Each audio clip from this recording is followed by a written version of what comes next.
In the 1850s, in New York City, the most dangerous thing a mother could give her child was a glass of milk. Carts rolled through the streets every morning, painted with the words "pure country milk." It was a lie. The milk came from cows packed into filthy stables bolted onto the side of whiskey distilleries, fed on nothing but boiling leftover mash from the stills.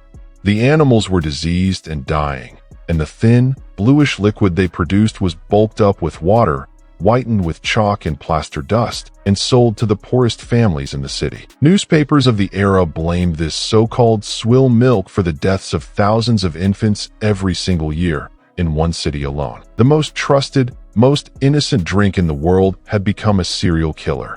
And here is the strangest part of all. Human adults were never supposed to be drinking it in the first place. Because to understand how milk became both a miracle and a murderer, you must go back 10,000 years, to the day a herder did something no adult mammal on this planet is designed to do. Here is a rule that covers every mammal on Earth, every mouse, every whale, every human being. Milk is baby food. Every mammal drinks its mother's milk as an infant, using an enzyme called lactase to digest the milk sugar, lactose. And in every mammal, once infancy ends, the body switches that enzyme off permanently. An adult wolf does not drink milk. An adult elephant does not drink milk. For millions of years, no adult mammal in the history of drank milk until one ape decided the rules were optional. Around 10,000 years ago, humans in the Middle East domesticated goats, sheep, and cattle for meat, hides, and for muscle. But by around 9,000 years ago, the residue soaked into ancient pottery proves people were milking them, and that created a painful problem. When those early adults drank fresh milk, their switched-off bodies could not digest the lactose. The result was cramps, bloating, and misery. So, the first dairy farmers did something clever. They let the milk sour. Fermentation, turning milk into yogurt, kefir, and cheese, burns off most of the lactose. For thousands of years, which was the loophole, humans did not drink milk. They ate what milk could become. If you have seen our video on cheese, you already know that trick built an entire civilization of its own. And then, somewhere in Europe around 7,500 years ago, a child was born broken, in the best viable way. A tiny genetic mutation left the lactase switch jammed in the on position. For life, that child could drink fresh milk as an adult with no consequences. Free calories, clean liquid, protein, fat, and calcium, straight from an animal that turned grass, which humans cannot eat, into food that they suddenly could. In a world of constant hunger, which was a superpower, the mutation spread with almost unbelievable speed. Geneticists rank it among the most strongly favored mutations in the entire human genome. And it did not happen just once. Separate, independent versions of the same mutation appeared in East Africa and the Middle East. Evolution inventing the same cheat code, again, wherever people kept herds. But here is the fact that surprises everyone watching this.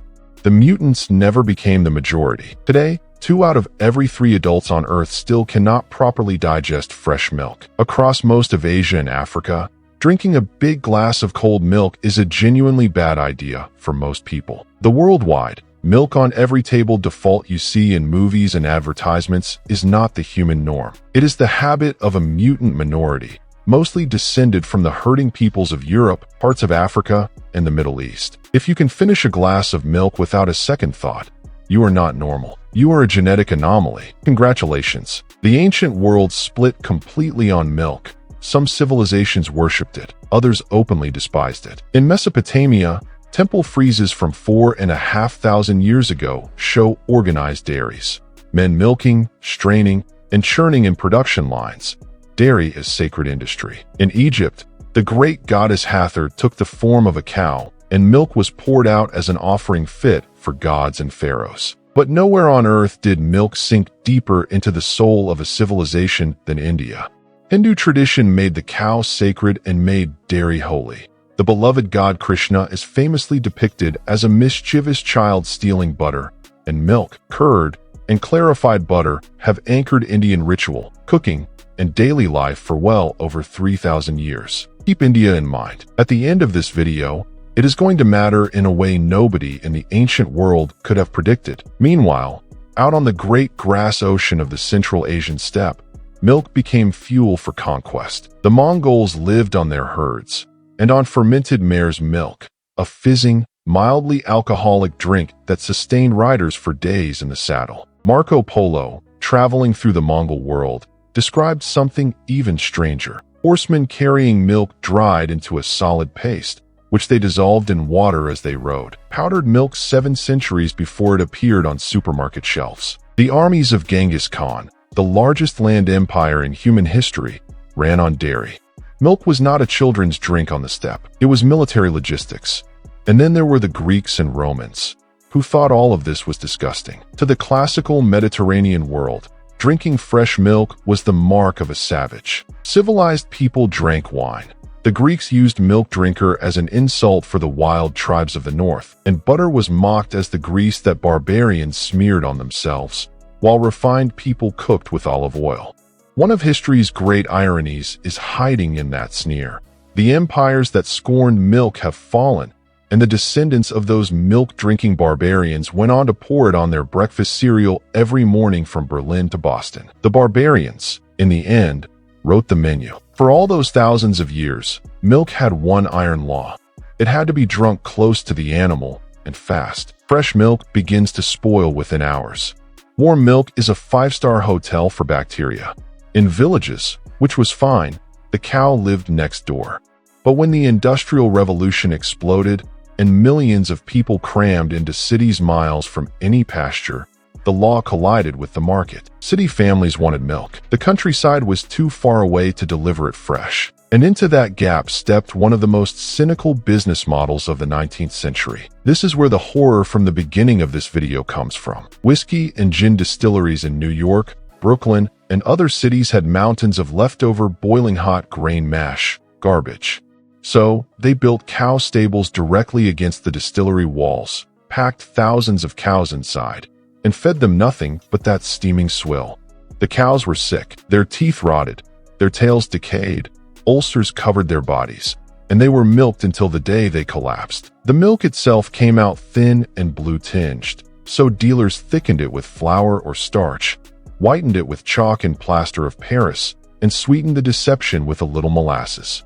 Then they painted pure country milk on the wagon and sold it in the poorest neighborhoods in town. The result was a quiet, rolling massacre of children. In an age before germ theory, nobody could prove exactly why so many milk-fed infants wasted away and died, but the numbers were monstrous, and everyone could see the stables.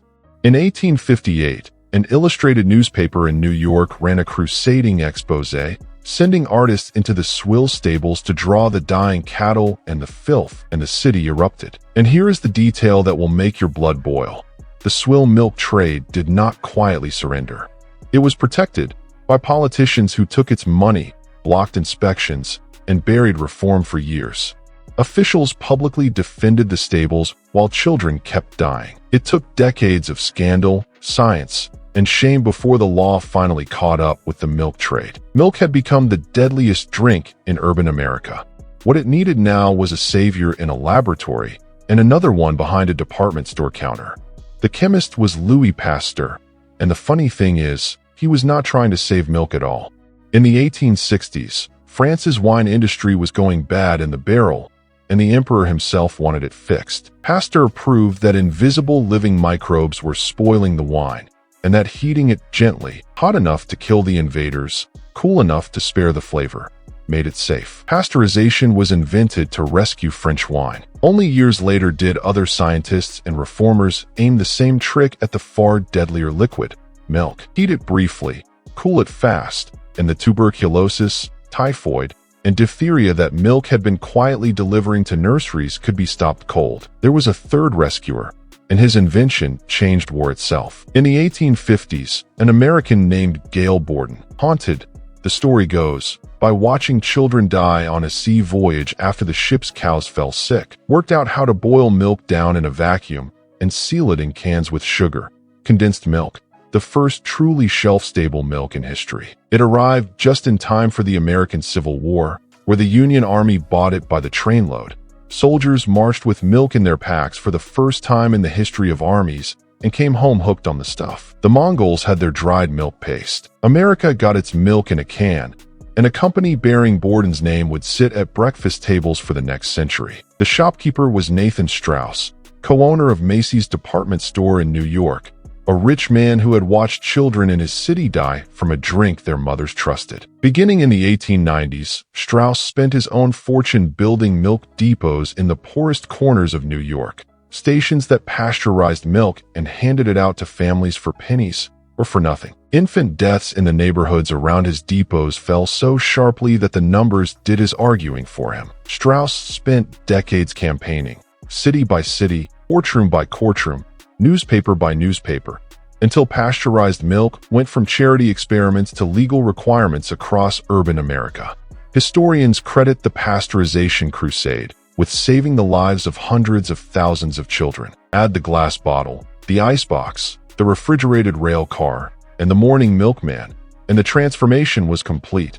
Within one generation, milk went from the most dangerous drink in the city to the very symbol of purity, health, and childhood itself. And that new spotless reputation was about to be picked up and weaponized by governments. If you find this video interesting, hit subscribe. We uncover the hidden history of everyday foods every single week, and you will not want to miss what comes next. Because in the 20th century, milk stopped being just a drink and became an instrument of national policy, propaganda, and one very strange mountain of butter.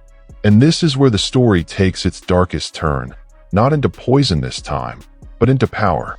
In the 20th century, governments discovered that milk was politically magnificent. It was pure, white, wholesome, photogenic, and tied to children, a public relations dream. Milk was pushed into wartime rations to build stronger soldiers. It was mandated into schools. By the mid-20th century, millions of children in America, Britain, and beyond were handed milk every day by order of the state, whether their bodies could digest it or not. Along the way, milk absorbed a darker cargo too. In the early 1900s, some Western writers and officials openly held up milk drinking as proof of racial and civilizational superiority. The strong nations drank milk, the argument went, and the rest of the world should learn to.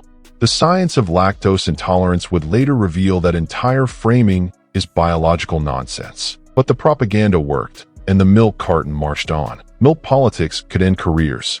In 1971, when the British government cut free school milk for older children to save money, the education minister who signed the order was branded with a nickname that chased her for the rest of her life: Thatcher, Milk Snatcher. That minister, Margaret Thatcher, went on to run the country.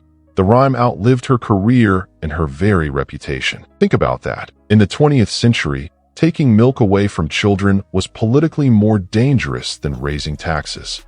And then there was the surplus. Governments, especially in America, guaranteed dairy farmers a price for their milk. So farmers, quite rationally, produced oceans of it, far more than anyone could drink. Washington ended up buying the excess and converting it into things that keep butter, powdered milk, and above all cheese, stockpiled by the hundreds of millions of pounds in warehouses and even in caves carved under Missouri. If you have watched our cheese video, you already know how that story ends. Government cheese, handed out by the 5-pound block, and a national stockpile that never really went away.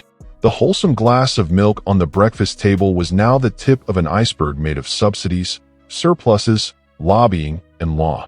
Humans had spent 10,000 years learning to drink milk. Governments needed barely 50 to learn how to rule with it. Now, remember how we told you to keep India in mind? Here's why. In 1970, India, the civilization that had worshipped the cow for 3,000 years, was, absurdly, short of milk, importing powder to feed its own children. Then began one of the greatest agricultural campaigns in history, Operation Flood, the White Revolution. Instead of giant corporate farms, India organized millions of small village farmers, many owning just 1 or 2 animals, into a vast network of dairy cooperatives, collecting milk twice a day from the smallest villages and moving it by rail and tanker to the cities. It took a generation, and it worked beyond anyone's dreams. India rose to become the largest milk producer on Earth, outproducing the entire United States, powered not by mega farms, but by tens of millions of rural households, a huge share of them run by women. The sacred cow, quite literally, paid the bills. Even stranger is what happened in East Asia, the least lactose-tolerant region on the planet. In China, Japan, and Korea, where most adults cannot comfortably digest fresh milk, milk consumption has climbed for decades anyway. Governments promoted it in schools, chasing taller, stronger children. Marketing sold it as modern and Western, and technology quietly solved the biology. Yogurts, long-life UHT milk, and lactose-free products let a lactose-intolerant population buy dairy by the billions of cartons. The mutant minority's drink had finally conquered the non-mutant majority, not by changing their genes, but by changing the milk. Before we get to the strangest part, one more piece of the puzzle, because by the 1990s, milk faced a problem no one saw coming. People were simply drinking less of it, as sodas and juices crowded the table. The dairy industry's answer became one of the most famous advertising campaigns ever made. 2 words, "Got milk," and a parade of celebrities, athletes, and movie stars wearing a white milk mustache, running for over 2 decades across billboards and magazines. It is a strange full circle, a drink that once needed no introduction, the default beverage of Western childhood, now required Hollywood's help just to stay on the table. The empire was still enormous, but for the first time in a century, it was playing defense. But this next part tends to catch people off guard. Walk down the milk aisle today and half of it is not milk at all. Oat, almond, soy, rice, coconut, and that word is the problem. For years, the dairy industry has fought pitched legal and regulatory battles to ban plant drinks from using the word milk on their cartons, arguing that milk comes from an animal, full stop. Regulators in different countries split on the question. Lawsuits flew, and in Europe plant products were barred from dairy words entirely. 10,000 years after humans stole milk from other species, the fiercest fight in dairy is over who owns a 4-letter word. And the final twist makes even that fight look old-fashioned. Milk without any animal at all. Companies now brew genuine milk proteins, real whey and casein, molecules for molecules using engineered microbes in fermentation tanks. The same basic trick as brewing beer. The proteins are already in ice creams and protein powders on American shelves. Follow that road to its end, and you reach a strange destination. Real milk, chemically indistinguishable from the farm product, produced with no cow, no pasture, and no herd. The first time in 10,000 years that the animal could be written out of the story entirely. The drink humans were never built for may end up being a drink no animal was needed for. Step back and look at what this drink has done. It began as baby food, the one food every mammal is born to and then locked out forever. A single broken gene and a handful of prehistoric herders picked that lock, and their mutant descendants took milk across the planet. It was poured out for goddesses in Egypt, churned by gods in India, and carried to war in the saddlebags of the Mongol horde, while Greece and Rome sneered at it as barbarian swill. It became the deadliest drink in the 19th century city, killing the children it claimed to nourish, and then, rescued by a chemist who was only trying to save wine and a shopkeeper who refused to look away, it was reborn as the very symbol of health. Governments drafted it, schools mandated it, politicians rose and fell over it, and a nation of sacred cows rode it to the top of the world's dairy tables. 2 out of 3 adults on Earth still cannot properly digest it. It conquered them anyway. And tomorrow morning, when you open the refrigerator door, it will be sitting there waiting. The drink that broke the oldest rule in the mammal world and got away with it. Not bad for baby food. If this story surprised you, hit subscribe and drop a comment telling us which part shocked you the most. The swill milk scandal, the mutation that made milk drinkers possible, or milk brewed with no cow at all. And like this video so more people can find it. We have a lot more hidden food history coming.